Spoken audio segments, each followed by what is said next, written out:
अस्सलामुअलैकुम। प्रोग्राम मुकाबिल के साथ मैं हूं सरवत वलीम। रऊफ क्लासरा, आमिर मतीन साहब हमारे साथ मौजूद हैं। इलेक्शन कमीशन ने चेयरमैन तहरीक इंसाफ इमरान खान के खिलाफ स्पीकर कौमी असम्बली सरदार अयाज सादिक का भेजा हुआ रेफरेंस खारिज कर दिया। जिस रेफरेंस को हुकूमत इमरान खान का पैनमा करार दे रही थी, उसको इलेक्शन कमीशन ने समाअत के काबिल ही नहीं समझा।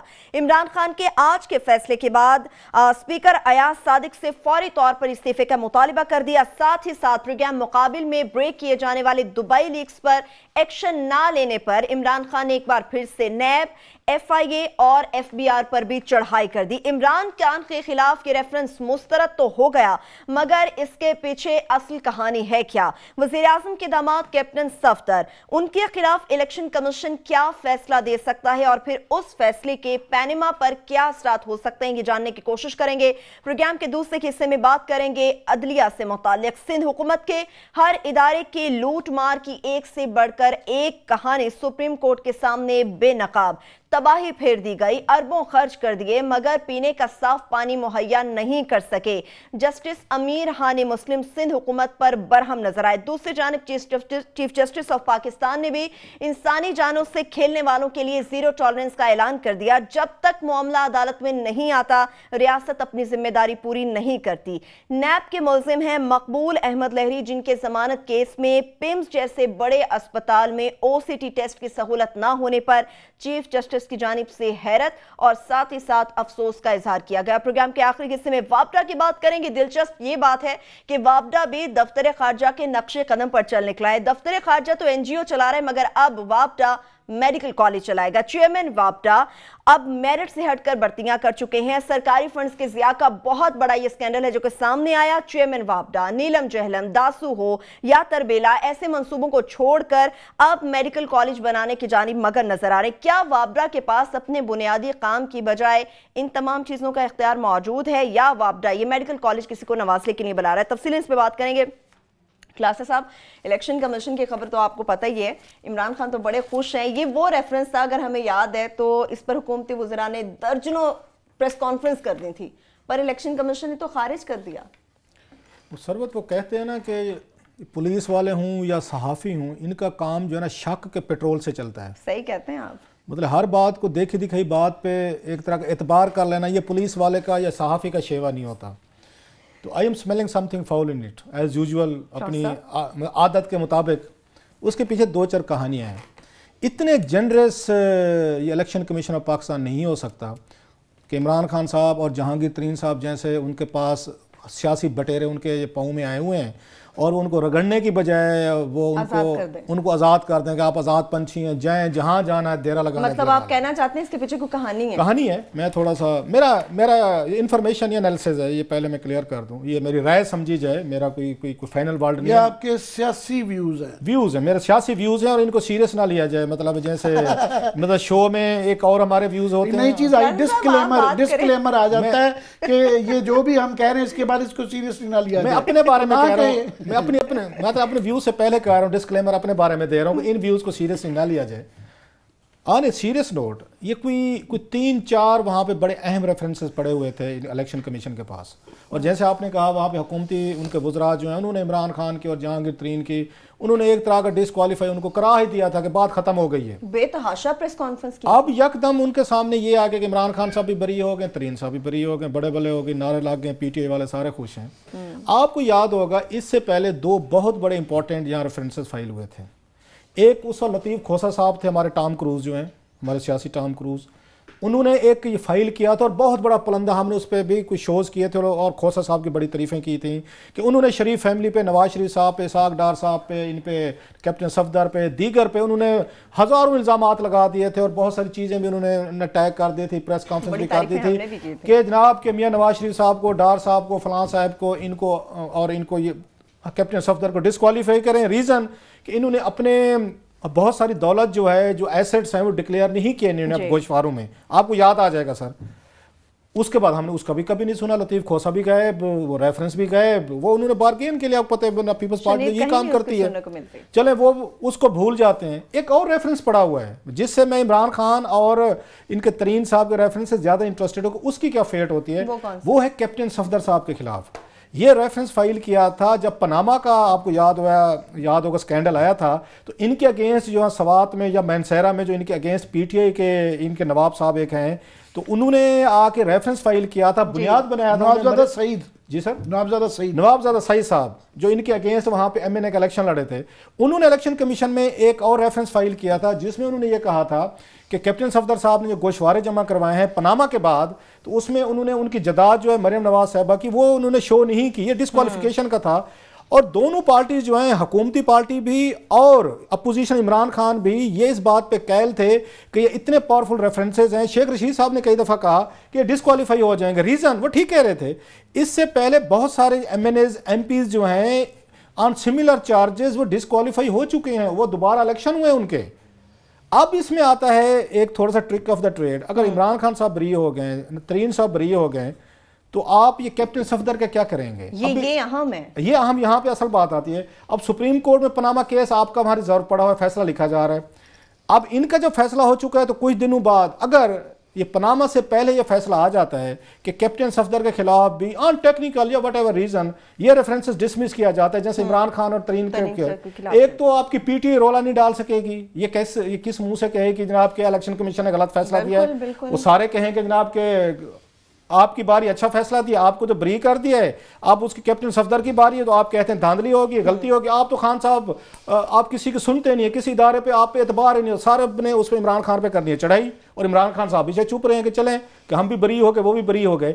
अब अगर इलेक्शन कमीशन बरी कर देता है कैप्टन सफदर को और पनामा में से ये फैसला आ जाता है, उससे पहले कि कैप्टन सफदर पे जो इल्ज़ाम लगा था इनकी मिसेस जो हैं मरियम नवाज साहबा के जो एसेट्स है उनको इलेक्शन कमीशन ने वहाँ छुपाने को कोई इतना काबिल वो नहीं समझा कि ये जुर्म है। और ये जहन में रखा कह रहे हैं कि न रखिएगा कि ये जो इनके चीफ इलेक्शन कमिश्नर हैं ये सरदार रज़ा खान साहब जी, ये खुद भी जज हैं, ये सुप्रीम कोर्ट के जज हैं और बड़ी अच्छी उस वक्त इनकी रेपुटेशन होती थी।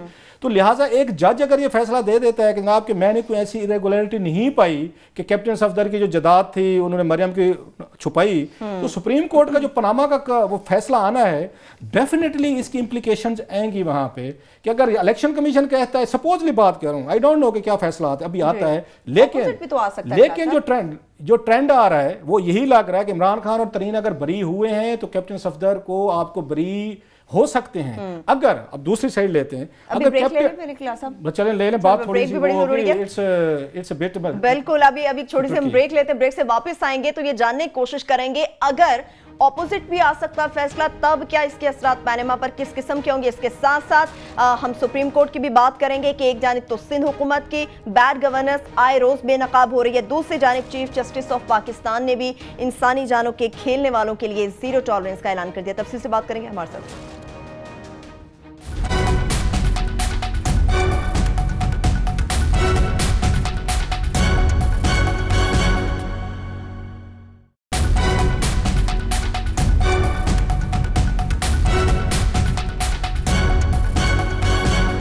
ब्रेक के बाद एक बार फिर से प्रोग्राम में हम आपको खुशामदीद कहेंगे। ब्रेक पर जाने से पहले उन रेफरेंसेस से मुताल्लिक बात कर रहे थे आमिर साहब, इमरान खान के और जहांगीर तरीन साहब का जो रेफरेंस था उसको खारिज कर दिया गया है। एक पॉजिटिव वेव तो आई है, लेकिन इन केस डिस्क्वालीफाई कर दिया जाता है कैप्टन सफदर को, तो इसके फिर पैनामा पर क्या असरात हो सकता है? मेरा ख्याल है, मुझे जो याद पड़ता है, आई कैन बी रॉन्ग, मगर मेरा ख्याल है इलेक्शन कमीशन ने जो कैप्टन सफदर का केस में जो डिले आई हुई है वो पैनामा से नथी किया हुआ है उनको कि वहाँ क्योंकि ये पेंडिंग केस चल रहा है उसका फैसला आ जाए। हालांकि ये बड़ा उनके वकील जो हैं नवाबजादा सलाउद्दीन सईद के, वो चौधरी फवाद के छोटे भाई, क्या नाम उनका, चौधरी फैसल साहब की बात कर रहे हैं? नहीं, वो उनका ये इस पे एतराज़ है कि जनाब इस केस का फैसला करें, आप पैनामा का आप क्यों इंतज़ार कर रहे हैं, उसका उससे वो नहीं है, उससे रिलेटेड है। मगर मैं समझता हूँ ये तो ज़ाहिर है इलेक्शन कमीशन ने ही करना है, मगर नौयत उस केस की जो है और इस केस की काफ़ी डिफरेंट है। उस तरह के केसेस में जो छुपाए गए एहसासात पहले जो केसेस आए हुए हैं तो वो बड़ी ओपन एंड शट केसेस रहे हैं, उसके ऊपर लंबी चीज़ नहीं हुई, क्योंकि बुनियादी उसके अंदर ये इल्ज़ाम है कि अभी जो कि मरियम बीबी ने कन्फेस कर लिया है वहाँ पे कि जनाब ये मैं इस पे, चाहे वो उसकी बेनिफिशरी अकाउंट होल्डर नहीं भी थी पैनामा के, फैसल चौधरी का ये एतराज़ था कि जनाब ये उसकी वजह से नथी ना करें, हमारा फैसला करें। उसके अंदर यही है कि मरियम ने जो एक्सेप्ट कर लिया हुआ है कि वो जो पैनामा के अंदर थे अकाउंट होल्डर, मैं उसकी चाहे वो बेनिफिशरी ओनर नहीं भी थी मगर किसी सूरत में भी ओनर थी, वो डिक्लेयर नहीं किया गया। और क्योंकि वो कैप्टन सफदर के लिए अपने स्पाउस का डिक्लेयर करना लाजमी था, तो वो केस अभी चल रहा है, उसकी डिले उस वजह से हुई हुई है। पर इसके अंदर मैं समझता हूँ एक चीज़ जो है ना सबसे अहम, वो ये है कि ये पैनामा के अंदर ये जो नून लीग की ये स्ट्रेटजी थी कि वो उसके मुकाबले पे इमरान खान को ले आते थे। देखे ना जी, वो तो हो रहा है, तो इमरान खान कौन सा फरिश्ता है। हमारा ये कहना था कि उसको उससे नती ना करें, कंडीशनल ना करें। पैनामा का जो केस है वो हमारा पीटीआई का केस नहीं है, वो हमारा आपका केस भी है। हम भी चाहते हैं कि हमारे प्राइम मिनिस्टर के ऊपर ये इल्ज़ाम आता है, इसकी तफ्तीश होनी चाहिए। उसका इमरान खान को पहले भी हम कहते थे कि जनाब अगर वो मुलजिम है या उसके ऊपर है तो आप गिरफ्तार करें, चाहे मुकदमे कराएं। तो वो उनका जो था ना, जो इक्वेट करना पैनामा को, वो आज इक्वेशन खत्म हो गई है। आज इमरान खान साहब तो बरी हो गए हैं इस केस के अंदर। पर मेरा ये ज़रूर ख्याल है कि असल जो केस है, जहांगीर तरीन साहब शायद अभी मुश्किल में रहें, क्योंकि इनको जो है जिस बुनियादों पे किया गया था उसके अंदर ये शामिल नहीं थी कि इन्होंने अपने कर्जे माफ़ करवाए हैं। इनका जो सेनेट के अंदर जो पेश हुई है उसके अंदर 45 करोड़ रुपया मार्कअप का इन्होंने और इनके कज़न्स जो हैं हारून अख्तर, हुमायूं अख्तर, उन सारों ने जो माफ़ करवाया हुआ मार्कअप, और आइन इसके मतलब 62N है शायद, उसके अंदर क्लियर है कि कोई शख्स जिसने 20 लाख से ज़्यादा का कर्जा चाहे किसी वजह से भी माफ़ करवाया हो या ना दिया हो तो वो इलेक्शन नहीं लड़ सकता। अब इनका जहांगीर तरीन साहब का ये कहना है कि जनाब मैं तो एक डायरेक्टर था और मेरा शेयर छोड़ा था, और 20 लाख से ज़्यादा का शेयर है तो ये नहीं लड़ सकते। मगर उसमें नून लीग नहीं, मज़े की बात है, नून लीग इसलिए नहीं गई हुई और कोई नहीं जा रहा कि नून लीग के MNA ज़्यादा हैं, उसमें फंसते हैं। परवेज मलिक साहब की बेगम साहबा भी हैं और भी उनके MNA काफ़ी। फहमीदा मिर्जा साहब ने 84 करोड़ रुपए का लोन राइट ऑफ करवाया, बड़े लोग MNA भी हैं, सारी पार्टियों के उसके अंदर हैं। और ये सब में एक आप समझेंगे एक डील सी हुई है कि इसके ऊपर कोई नहीं कर रहा, इसको नहीं हम छेड़ेंगे। हालांकि मैं समझता हूँ सबसे ओपन एंड शट केस ये है, और इसमें तमाम पार्टीज के काफी सारे MPs MNAs हैं। बिल्कुल, पैनामा की जिस तरह से बात हो रही है क्लास, पैनामा के साथ यकीनी तौर पर तहकीकाती इदारों की भी बात आती है। इमरान खान साहब भी सुनते हमने, मतलब उन्होंने भी बात की, दुबई लीक्स जो हमारे प्रोग्राम में ब्रेक किया गया था स्कैंडल, उन्होंने भी कहा तहकीकाती इदारे क्यों खामोश है, सवाल उठाया। इसके साथ स्पीकर की कुर्सी की आप बड़ी बात करते हैं, इमरान खान ने तो कह दिया वो दरबारी हैं, अपने लीडर को बचाने के लिए झूठे रेफरेंस भेजे हैं उन्होंने। भाई अब दो बड़े इंपॉर्टेंट डेवलपमेंट्स हुए पिछले दिनों में। एक, या प्राइम मिनिस्टर ऑफ पाकिस्तान ने एक बहुत बड़ा फैसला जो किया था प्रमोशंस का, जो इस वक्त 800 के करीब एक इतना बहुत बड़ा एक आप कह सकते हैं कि उसका डिबैकल हुआ है यहाँ पे ये ब्यूरोक्रेसी में। एक तरह का स्नब किया गया प्राइम मिनिस्टर ऑफ पाकिस्तान को। पहले लाहौर इस्लामाबाद हाई कोर्ट ने किया, उसके बाद डबल बेंच ने किया, अब ये सुप्रीम कोर्ट के चीफ जस्टिस साहब ने किया है। 3 जगहों से प्राइम मिनिस्टर ऑफिस की एम्बेरसमेंट हुई है, और 2 दफा, एक 20वें ग्रेड और 21वें ग्रेड के लिए, फिर 22वें ग्रेड के लिए सुप्रीम कोर्ट ने दोबारा जो IRS के 4 फारिग किए गए, 2 दिन ऊपर नीचे इस तरह के केसेस पे स्नब हुई है। ये इससे ये लगता है कि आपकी डिसीजन मेकिंग जो है कितनी पुअर है। ये प्राइम मिनिस्टर ऑफ पाकिस्तान के दुनिया के किसी भी उसके लिए एक बड़ी एम्बेरसमेंट होती है कि आपके फैसले एक नहीं 3-4 आपकी जगहों से, अदालतों से, हायर कोर्ट से उनको स्नब किया जाए, आपके फैसलों को रिवर्स किया जाए। ये बहुत बड़ी थी। और मुझे एक तरह की उस पर हैरानी भी है, परेशानी भी है कि इमरान खान साहब या उनकी पार्टी के नजदीक ये कोई इशू ही नहीं है। वो भाई मेरे भी नहीं कर रहा, समझ नहीं है, क़यामत आ गई है वहां पे सारे पाकिस्तान की ब्यूरोक्रेसी, और अभी भी वो तामुल कर रहे हैं, इंप्लीमेंट नहीं कर रहे हैं। हालांकि CBR के चेयरमैन साहब उनको डिनोटिफाई कर देना चाहिए क्योंकि डिमोट हो चुके हुए हैं, वो भी नहीं कर रहे, और बाकी वाले केसेस पे भी वो नहीं कर रहे। इमरान खान साहब उनकी पार्टी को अगर समझो, कहते रहते ना कि इमरान खान कहते 30 साल हो गए, सिस्टम को रिग्ड कर लिया है, ऑफिसर लगा लिए, ब्यूरोक्रेसी अपना लियो। भाई मेरे,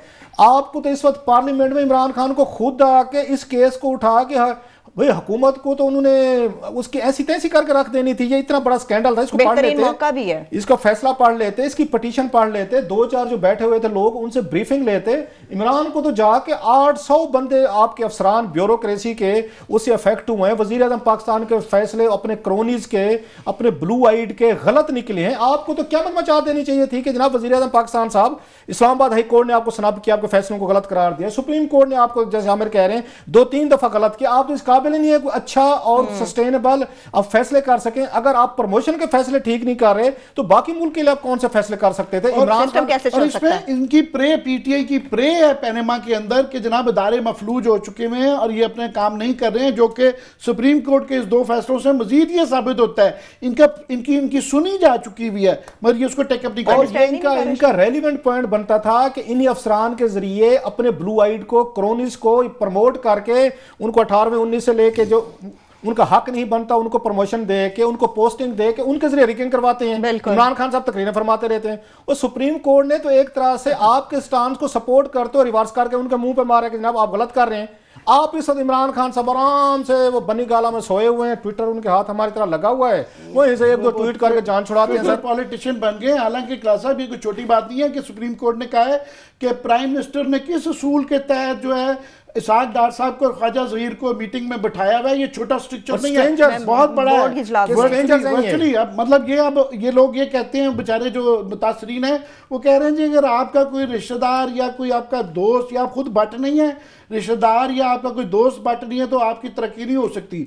more less in so many words supreme court ने भी यही कहने की कोशिश की है कि जनाब ये अपने जाती दोस्तों को और जाती रिश्तेदारों को मीटिंग्स में बिठा के आप नहीं इस तरह के फैसले करवा सकते। और छोटी चीज नहीं है। ब्रेक पे जाना होगा। एक और दूसरा बहुत बड़ा फैसला हुआ है जो रिवर्स हुआ है, वो आप चलें ब्रेक के बाद हैं कि हुकूमत के एक के बाद दूसरे तीसरे जो फैसले हैं वो रिवर्स हो रहे हैं, जिससे इनकी इनकम्पिटेंसी, इनकी नलायकी इनकी एक्सपोज होती है। इमरान खान साहब ट्विटर पे बैठे हुए हैं, अल्लाह के फजल से ना असेंबली जाते हैं, उनके हामी कहते हैं असेंबली में क्या रखो, बड़े भाई इतना बड़ा स्कैंडल है, बिल्कुल आपको तो मौके चाहिए वहां पे हिट कर वापस है। ये वक्त है कि इमरान खान को पार्लियामेंट में जाना होगा, हुकूमत को हिट करना होगा। एक से बढ़कर एक फैसला आ रहा है, ना सिर्फ इस साइड पे बल्कि सुप्रीम कोर्ट में भी हम देख रहे हैं कि आए रोज एक से बढ़कर एक बड़ा फैसला और बैड गवर्नेंस बुरी तरह से बेनकाब होती सामने आ रही है। ब्रेक लेंगे, हमारे साथ रहिए।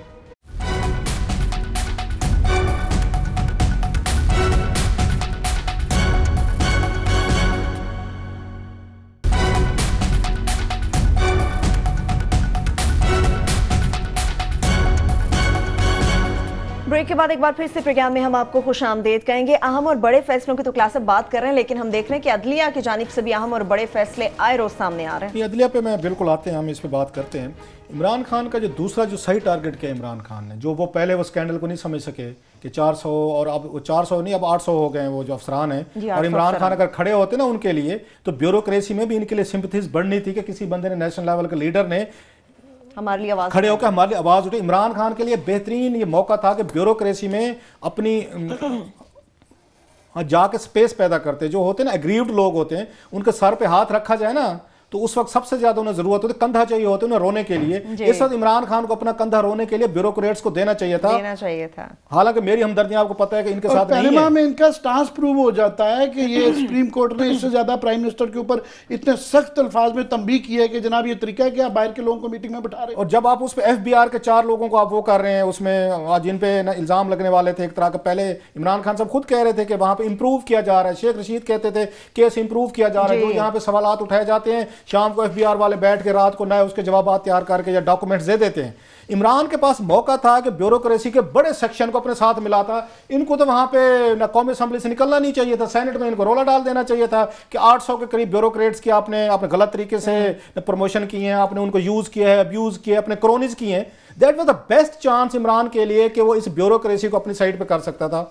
खैर उनकी प्रायोरिटी नहीं, हम क्या कह सकते हैं, पॉलिटिशियन समझदार लोग भी हैं उनके हम क्या कह सकते हैं जनाब, नंबर 1। आज लेकिन एक और उन्होंने सही रगड़ा दिया है, ये जो उन्होंने स्पीकर पे आज चढ़ाई की है कि स्पीकर का फैसला जो है फॉल्टी निकला है। और स्पीकर पे आपको याद होगा बहुत बड़ी तनकीद हुई थी जब इन्होंने रेफरेंस इमरान खान और जहांगीर तरीन के खिलाफ तो भेज दिए थे, नवाज शरीफ साहब वाला नहीं भेजे थे। उस वक्त बड़ी उन पर तनकीद हुई थी कि दरबारी हैं, नलायक हैं, वो उनसे मिले हुए हैं। और मैंने, आपको याद होगा, मेरा हमेशा स्टांस रहा है कि स्पीकर कौमी असेंबली जो है ये इंतहाई कमजोर आदमी है, बिल्कुल। वो तो उसको देख रहे होते हैं वहां पे उसको सरकारी बेंचेस को कि वहां से मुझे क्या इशारा आता है कि मैंने हाउस को कैसे चलाना है। और जितना बुरे तरीके से हाउस की प्रोसीडिंग हमने 4 सालों में देखी है, लड़ाइयां झगड़े मुक्के गाली गलोच, क्या कुछ नहीं हुआ उनके दौर में, तो उससे पता चलता है। तो उनका फैसला जो है, इससे ये पता चलता है पाकिस्तान जो टॉप के डिसीजन मेकर बैठे हैं, वो प्राइम मिनिस्टर से लेके उनके प्रिंसिपल सेक्रेटरी से लेके आपके स्पीकर कौमी असेंबली तक एक आपके इंतहाई सब स्टैंडर्ड और बोगस किस्म के फैसले आ रहे हैं। जो फैसले आपके जो इंस्टीट्यूशंस हैं, जो आपके वॉच डॉग्स हैं, वो सुप्रीम कोर्ट हो, इलेक्शन कमीशन हो, वहां से आपको आपके उस पर मारे जा रहे हैं, आपके वो क्या कहना चाहिए, एक माइल्ड सा मैं लफ्ज कहना चाहता हूं, आपको वापस किए जा रहे हैं और स्नब किया जा रहा है कि आप नाअहल हैं, निकम्मे हैं, प्रॉपर फैसला करने की सलाहियत से मरहूम है। प्राइम मिनिस्टर ऑफ पाकिस्तान का ऑफिस भी मरहूम है, स्पीकर कौमी असेंबली का भी मरहूम है, आके महरूम है। ये इशू था। और डॉक्टर इरशाद साहब जो सीबीआई के चेयरमैन है, इन्होंने सुप्रीम कोर्ट में जाकर कहा था कि जनाब पैनामा पे हम नहीं कर सकते, नहीं कर रहे, उसको उनको अब सुप्रीम कोर्ट ने फारिग कर दिया है। तो इनकी प्ली पार्शली सुनी गई है, इनको कैपिटलाइज करने नहीं आया। जिस सिस्टम की बात इमरान खान साहब थोड़ा सुस्ती से निकल हैं। जैसे आज उन्होंने उनकी अच्छी बातें की आज की इमरान खान ने रेफरेंस के बाद, जैसे दुबई लीग सारे भूले हुए थे, इमरान खान ने उस पर नैब FIA पे चढ़ाई की है कि दुबई लीग साहब ने दबा दी, इतना बड़ा स्कैंडल, $7 बिलियन की प्रॉपर्टीज पाकिस्तान से निकाल के ले गए हैं। और प्लस उन्होंने उसमें अगर कतरी जो है उनकी बात की है, और जो अहम बात की इमरान खान ने कि स्पीकर एजाज सादिक जो हैं हाथ जोड़कर मरियम नवाज के आगे चल रहा था। वो जो एक आई थी तस्वीर, रेड कारपेट देखा था आपने? अगर प्रोड्यूसर साहब हमारे ढूंढ सके वो तस्वीर देखने वाली है वैसे कि स्पीकर साहब, अच्छा स्पीकर को जरूरत नहीं हुई, आप उनकी ओबीडियंस देखें कि स्पीकर कौमी असेंबली इतनी गुस्साखी नहीं कर सके कि वो भी रेड कारपेट पे चले। वो उधर से हो गया, हमारी तरह ना डर के मारे दाएं हाथ थे वो हो गए ना, अमीर हुसैन को क्रॉस कर चुके हैं ये अतात में जो है। मेरा ख्याल था कि वो सबसे वर्स्ट किस्म के स्पीकर थे, ये माशाल्लाह उनसे आगे चले गए। सो ये बड़ा जो उसमें थी, उसमें ये कहना चाहिए। बाकी मेरा ख्याल है सुप्रीम कोर्ट पे वो अगर उस पे सुप्रीम कोर्ट से बड़े फैसले आ रहे हैं और मेरा ख्याल है दिल खुश हो रहा है लोगों का, अवाम खुश है। और चीफ जस्टिस साहब को दाद देनी चाहिए, एक बड़ी अच्छी बात की उन्होंने आज, उन्होंने चीफ जस्टिस साकिब निसार साहब ने, उन्होंने कहा जनाब ये जो स्टंट जो है ये लोकली तौर पर क्यों नहीं बनाया जा रहा है? बहर का आपको पड़ता है 6-7 लाख रुपए का और यहाँ का पड़ेगा 50,000 रुपए का। ये गेम है, ये पैसा है। 50,000 रुपए की बजाय जब 7 लाख का बेचेंगे, इस मुल्क के हाल देखें कि अरबों रुपए के मोबाइल फोन हम बाहर से इंपोर्ट करते हैं, यहां पे नहीं लगा लें। हमने अरबों रुपए के लैपटॉप खरीद के इंपोर्ट करा लिए हैं। हमने यहां पे किसी को नहीं कहा कि कारखाना जो है इसको असेंबल करने का। इंडिया में देखें, इंडिया में सारी चीजें जो है वो वहीं पे मंगवाते हैं, अपने ही कारखाने लगाते हैं। अभी मेरा ख्याल है एप्पल जो है, एप्पल अपना वहां पे अपनी प्रोडक्शन शुरू कर रहे हैं। यहां पे हर शय इंपोर्ट है। हमारा इंपोर्ट बिल $50 अरब का हो गया आमिर साहब, और हमारी एक्सपोर्ट जो है 20 अरब, $30 अरब का डिफरेंस है। इन्हीं चीजों की वजह से जो आज चीफ जस्टिस ने बात की है स्टंट वाली कि हजूर इस पाकिस्तान में क्यों नहीं बना रहे, पाकिस्तान में बनाएंगे तो पीछे से माल पानी वाली बात, माल पानी का मसला होता है। जब तक मामला अदालत में भी नहीं आता, उन्होंने तो ये भी कहा रियासत अपनी जिम्मेदारियां पूरी नहीं करती जब तक मामला अदालत में ना आए। तो बहुत ज्यादा शुक्रगुजार हैं, इसीलिए सुप्रीम कोर्ट का सराहते भी रहते हैं, क्योंकि जब मीडिया के अंदर जब सारी बातें करते हैं तो वो मीडिया ट्रायल, मीडिया एक्टिविज्म का रोल आ जाता है और लोग ताने देते हैं कि ये क्या अब रूफ क्लासरा अरबों खरबों की बातें करते रहते हैं, होना कुछ नहीं है। सुप्रीम कोर्ट ने अब होना शुरू हो गया है, बिल्कुल नजर आ रहा है। जब सुप्रीम कोर्ट कहती है तो फिर करना पड़ता है। और ये जो 2, 4, 5 नीचे पिछले चंद हफ्तों में जो फैसले आए हैं, ये सिर्फ उनकी ऑब्जर्वेशन नहीं है। वो फायज ईसा साहब की कोयटा की रिपोर्ट थी, कराची की पानी की रिपोर्ट है, इन्वेस्टिगेशनें करवा के उन्होंने किया है। ये भी वो तफ्तीश करवा रहे हैं। बुनियादी तौर पे ये जो सुप्रीम कोर्ट एक वैक्यूम है जिसको वो फिल कर रहे हैं, उसकी वजह से किसी ना किसी को तो करना है ना। ये कहते हैं हम खुद भी नहीं करेंगे, किसी को करने भी नहीं देंगे। 4 देखे 4 कितने बड़े फैसले थे जो इन सियासी और जमहूरी हुकूमतों को करने चाहिए थे, वो फैसले सुप्रीम कोर्ट ने करवाए हैं। वहां से इंप्लीमेंटेशन, एक सबसे बड़ा था कि बलदियाती ये इंतखाबात नहीं करवा रहे थे जी, वो सुप्रीम कोर्ट ने करवाए। इसके बाद दूसरा बड़ा फैसला था जो मर्दमशुमारी नहीं करवा रहे थे, वो सुप्रीम कोर्ट करवा रही है। तीसरा बड़ा फैसला था कि ख्वाजा सराब बेचारे चले गए वहां पे जी, मर्दमशुमारी में हमें तो गिन ही नहीं रहे, जरा देखें। वो सुप्रीम कोर्ट ने आज कहा है कि गिने इनको। उसके बाद मजूर अफराद चले गए जी, हमें नहीं गिना जा रहा। तो सुप्रीम कोर्ट ने कहा अब इससे बड़ी कोई नलायकी हो सकती है। सारे सियासी फैसले थे, पार्लियामेंट में होने चाहिए थे, ये कैबिनेट लेवल पे होने चाहिए थे, वजीर आजम लेवल पे होने चाहिए थे, ये शुमारियात के आपके डिवीजन लेवल पे होने चाहिए। इतनी नलायकी निकम्मी आप इनकी गवर्नेंस देखें कि सुप्रीम कोर्ट को सारे इनसे फैसले काम करवाने पड़ गए हैं जो इनकी ड्यूटीज में है, जिसके इन्हें पैसे मिलते हैं, जिसके इन्हें वोट मिलते हैं, जिसके मैंडेट मिलते हैं। हम तनकीद करते हैं जी पार्लियामेंट खतरे में है, तो आप वहां क्या करने बैठे? अगर आप ख्वाजा सराओं को गिनने को तैयार नहीं है, आप मजदूर को गिनने को तैयार नहीं है, आप इलेक्शन आप उसके बल्दियाती इलेक्शन कराने को तैयार नहीं है, आप यहां पे मर्दमशुमारी कराने को तैयार नहीं है, वो सारे काम आप सुप्रीम कोर्ट के ऑर्डर पे करने हैं, तो आप फिर यहाँ पे मतलब यहाँ पे सिर्फ प्रोटोकॉल 60 गाड़ियों के साथ हूटर चलाते हुए आपने निकलना है, या आपने वहाँ पे रेड कारपेट आपने इस्तकबाल लेने के लिए आप लोग यहाँ को बात ये लाहौर के अंदर सफाई जो है ना वो आपने टर्किश को दे दी है, और फिर वो अभी पता चला है दवाइयों की एक चेन है वो भी टर्किश को दे दी है, उसके बाद चाइना को आपने जो है सफाई कराची की दे दी है, अब तो मलिक रियाज को दे दी है। वो आप सही कह रहे थे कि ठेके पे सारे ही ठेके पे दे देना मुल्क, फिर आप क्यों रह रहे हैं? और फिर अगर सुप्रीम कोर्ट ना करे जुडिशियल एक्टिविटी कहते फिर क्या होगा, फिर कौन करेगा? और ये लिमिट है उनकी भी, वो बेचारे रोते रहते हैं कि हम एग्जेक्टिव नहीं बन सकते, हमारे हाथ बंधे हुए हैं, मगर ये चारा ही कोई नहीं रह गया, उसके बगैर कुछ कसर ही नहीं रह गई। बिल्कुल, अभी मुझे छोटी सी ब्रेक पर जाना है। लाहौर की आपने खूब बात की आमिर साहब, वैसे एक विजिट क्लासेस साहब ने भी लाहौर का किया था, छोटी सी ब्रेक लेंगे, बिल्कुल ब्रेक लेंगे, वापस आएंगे, इस पे बात करने की कोशिश करेंगे। इसके साथ साथ वो लोग जिन्हें मसाइल रहते हैं कि वापडा पानी के बिजली के मसाइल हल नहीं करता, तो वो एक बात सुन लें कि वापडा ये मसाइल हल नहीं करेगा, क्योंकि वापडा अब मेडिकल कॉलेज चलाएगा। ब्रेक लेंगे, वापस आएंगे, इस पे बात करेंगे, हमारे साथ रहिए।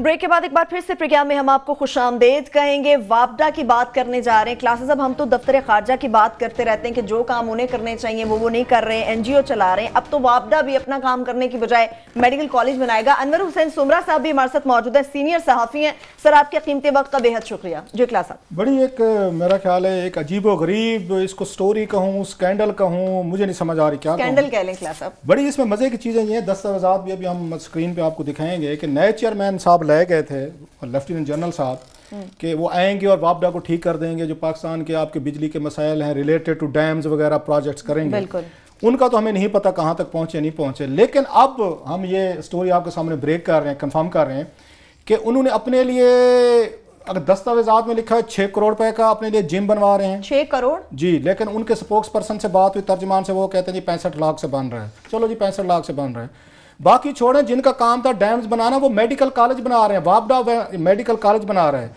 और साथ में उन्होंने बहुत सारी जो भर्तियां जो है ना अपने कोई बैचमेट, कोई एक्स कोलीग्स वगैरह उनको भी लेके हैं। मैं चाहता हूँ सुमरा साहब जो हैं, अगेन इज ए वेरी, आप कह सकते हैं एक अच्छे रिपोर्टर हैं लाहौर के और बड़ा अच्छा जर्नलिज्म करते हैं, जरा इनसे डिटेल पूछते हैं। तो सुमरा साहब जरा बताइएगा, ये जो ये 3 बड़ी मतलब अब वापडा मेडिकल कॉलेज चलाएगा, बाकी के काम पूरे हो गए हैं, जरा इसकी डिटेल बताएंगे आप हमें। जी क्लासरा साहब, इशू ये है कि 2007 में जो है वापडा को जब अनबंडल किया गया था तो एक पेप्को बनाई गई थी और एक वापडा थी। पेप्को के जिम्मे ये काम लगाया गया था कि वो जो बिजली बन रही है उसकी ट्रांसमिशन, उसकी डिस्ट्रीब्यूशन और उसकी कलेक्शन जो यूटिलिटी बिल की वो करेगी मुख्तलिफ 9 कंपनीज के जरिए। जबकि वापडा को ये मैंडेट दिया गया था कि वो पानी और डैम बनाएगी और पानी से बिजली पैदा करेगी। अब सूरत हाल ये है कि प्राइम मिनिस्टर ऑफ पाकिस्तान मियां मोहम्मद नवाज शरीफ ने पिछले अगस्त में जो साहबका चेयरमैन वापडा थे मुजफ्फर महमूद साहब, उनको इसलिए निकाला, टर्मिनेट किया कि वहाँ वापडा के जो प्रोजेक्ट हैं जिनमें नीलम झेलम है, उन्होंने रिजाइन किया था। जी, रिजाइन उन्होंने इसलिए किया था कि उन पर जो प्राइम मिनिस्टर साहब का मौक़िफ़ था कि इन पर परफॉर्मेंस बेहतर नहीं है, डिले हो रहा है। और ये जनरल साहब जो थे मुजम्मल हुसैन साहब, इनको चैलेंज दिया गया था कि ये जो वापडा के जो प्रोजेक्ट हैं पानी से जो बिजली बननी है, जिनमें नीलम झेलम है, दासू डैम है, तरबेला की एक्सटेंशन है और कच्ची कैनाल है, इस पर फोकस करें और इनका यही मैंडेट है अकॉर्डिंग टू वापडा एक्ट। और 2018 तक जो है बिजली की लोड शेडिंग पर काबू पाने में मदद दें। अब सूरत हाल ये है कि जब ये जनरल साहब इस वापडा में आए तो इन्होंने आते ही सबसे पहले एक ब्रिगेड जो है रिटायर्ड ऑफिसर्स की भर्ती कर ली और उन असामियों के अगेंस्ट भर्ती की जो रिडंडेंट हो चुकी थी। 5 नई असामियां पैदा की गई जिन पर एडवाइजर भर्ती किए गए और बाकी जो 5 रिडंडेंट हो चुकी थी उन पर जो है रिटायर्ड ऑफिसर जो इनके अपनी यूनिट के हैं उनको भर्ती किया गया। उसके बाद इन्होंने फिर एक और काम ये किया कि वापडा हाउस लाहौर में, क्योंकि इनका ऑफिस है, इन्होंने अपना कैंप ऑफिस इस्लामाबाद में बना लिया, क्योंकि इन्होंने कहा कि नादरन एरिया में वापडा के प्रोजेक्ट चल रहे हैं तो मैंने वहां पर जाना होता है। अब वापडा हाउस में एग्जेक्टिव फ्लोर पे जो है ना, लॉ डिवीजन को निकाल के वहां पे एक जिम बनाया जा रहा है। उसकी वजह ये बताई गई है कि वो जब ये लाहौर आते थे, एक माह में एक दफा लाहौर आते हैं, तो ये लाहौर जिम खाना में एक्सरसाइज के लिए जाते थे, वहां इनको रश मिलता था और वहां पे करना पड़ता था। इन्होंने हुक्म दिया कि नहीं जी, मैं वहां पर एक्सरसाइज नहीं कर सकता, आप यहाँ पे 7th फ्लोर पे वो इन्होंने जिम बना दिया डैम की बजाय। वाह वाह जी, बिल्कुल। इनका फोकस देख लें ना, मैंडेट से फोकस देख लें। और उसके अलावा इन्होंने फिर ऐसा किया कि जी वो जिम बना दिया, और वहां अब जब मैंने मौक़िफ़ के लिए इनसे रब्ता किया तो इन्होंने कहा हमने अपने मुलाजमीन के लिए जिम बनाया, जबकि वापडा के पास ऑलरेडी स्पोर्ट्स कम्प्लेक्स जो है वो कोट लखपत में है, वहाँ जिम भी है, लेकिन चेयरमैन साहब जो हैं वो किसी के साथ वर्जिश नहीं करना चाहते। वहाँ पे LCD लगाई गई है, DJ लगाया गया है बकायदा, और वहाँ पे सीमलेस फ्लोरिंग की गई है ताकि परफ्यूम्ड इन्वायरमेंट में वापडा के चेयरमैन जो है जिम करें और एक दिन के लिए आते हैं। इसके अलावा मेडिकल कॉलेज का बड़ा अजीब इशू है। इन्होंने कहा कि जी मेडिकल कॉलेज जो है प्रॉफिटेबल बिजनेस है, चले हम एक मेडिकल कॉलेज बनाते हैं।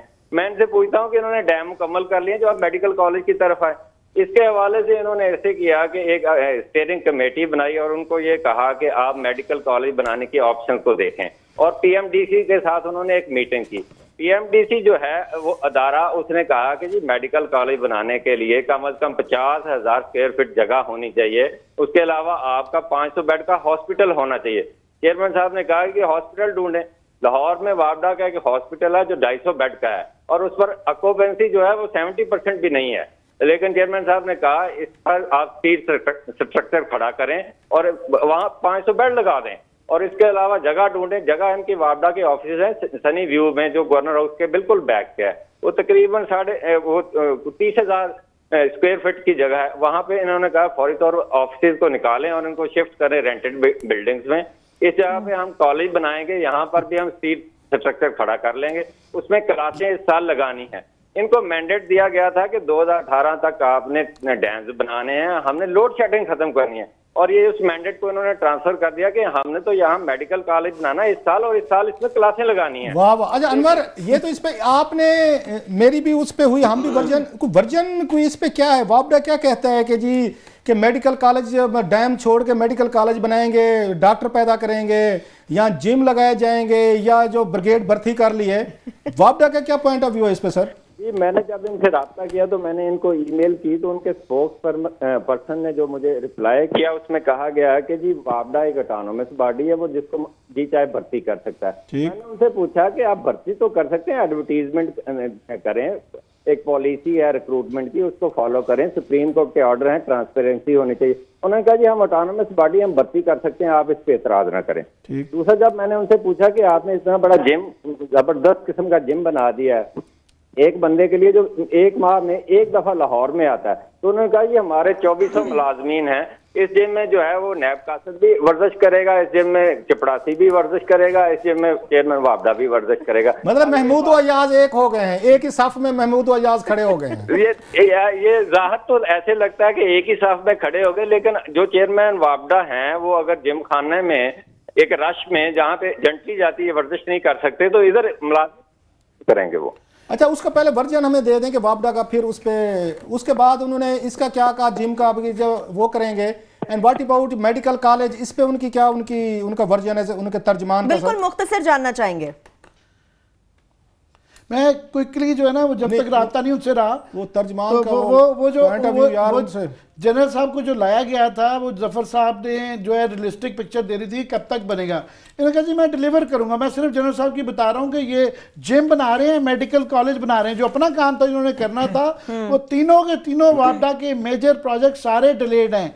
नीलम और झेलम जो है, जो अगस्त में उसके एक टनल का एक खास हिस्सा इन्होंने डेडलाइन दी हुई थी कि वो पूरा कर देंगे, जिसकी वजह से लाया गया था, वो भी मुकम्मल नहीं हुआ। उनका मौका और जो जो जो डैमर और वो बादशाह अभी की क्लास अब हमारे साथ लाइन लैंड पे है। रिकवरी नहीं हो सकी और डासू भी डिलेड, तीनों के तीनों डिलेड हैं। पिछली चाइनीज कंपनी को मैं कैंसिल जरा- करके आ गया। अच्छा अनवर, उनका ये मेडिकल कॉलेज में पॉइंट ऑफ व्यू बता देंगे, वापडा के तर्जुमान क्या कहते थे। क्लासेस अब अनवर साहब इस वक्त हमारे साथ, उनकी लाइन ड्रॉप हो अच्छा चुकी मैं है। बता देता हूँ जो मेरे पास मौजूद है। वापडा के तर्जुमान कहते हैं कि वापडा के पास मेडिकल कॉलेज बनाने की तमाम सहूलियात हैं और ये सेहत के शोबा में मुआशरे की खिदमत करना चाहता है, इसलिए वापडा ने मेडिकल कॉलेज बनाने का फैसला किया है। और वापडा फाउंडेशन वापडा का मातियात इदारा है जिसकी आमदन फलाई मकासद के लिए इस्तेमाल की जाती है, ये तर्जमान वापडा कह रहे ठीक हैं। है। वापडा एक बड़ा इदारा है जो अपनी बुनियादी काम के साथ साथ तलीम और खेल में भी किरदार अदा कर रहा है और साल या साल से वापडा ने मुल्क भर में अपनी सेहत की सहूलतों का एक अच्छा निजाम दे दिया है। तो डैम्स बनते रहेंगे, मेडिकल कॉलेज बन प्राइम रहा मिनिस्टर है। हाउस से सेहत की भी ना सहूलियत- डेयरी शुरू कर दें और ममनून साहब सदर साहब भी वेले रहते हैं, उधर भी एक मेरा कोई कार रेसिंग फर्म कर दी बस जाए, सेहत की प्रॉफिट ज्यादा सहूलियत होगा। दे रहे हैं शायद, लेकिन पानी और बिजली का मसला हल नहीं कर रहे। लेकिन ऐसा मालूम हो रहा है कि जैसे वापडा ने कहीं ना कहीं पर यह बात सोची होगी कि अगर दफ्तर खारजा जैसा इदारा अपने काम करने की बजाय यहाँ पर एनजीओ चला सकता है तो फिर वापडा पानी और बिजली के मसलों में क्यों पड़े, वो मेडिकल कॉलेज क्यों नहीं चला सकता। अनवर हुसैन सुमरा साहब हमारे साथ मौजूद थे, आपके कीमती वक्त का बेहद शुक्रिया। इसके साथ ही प्रोग्राम अपने अख्ताम को पहुंचता।